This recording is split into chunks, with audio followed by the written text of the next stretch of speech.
তোমাদের কাছে না আমার একটা বিষয় জানার আছে। তোমরা যদি কেউ জেনে থাকো তো আমাকে একটু জানিও তো। আসলে তো কম বেশি তো ঘরে আমরা সবাই পুজো দিই। কিন্তু যারা ফুল চুরি করে পুজো দেয় তাদের কি পাপ হয়? মানে তাদের পুজোটা কি ঠাকুর গ্রহণ করে? আসলে আমি শুনেছি চুরি করা মহাপাপ, সেটা যে জিনিসই হোক।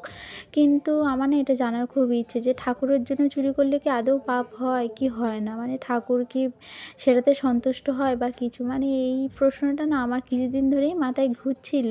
তো সেটাই আরকি তোমাদের সাথে শেয়ার করলাম। কারণ এই ৩-৪ দিনে না আমি এটাকে উদ্ধার করতে পারলাম না। কারণ আমার মনে হয় চুরি করাটাকে চুরি করাই বলে। সেটা যাই চুরি করি না কেন, ফুল চুরি করি বা যাই চুরি করি।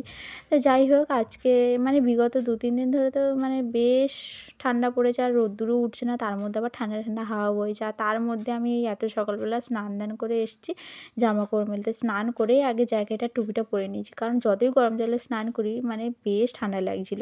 তো এখন যাবো আরকি রান্না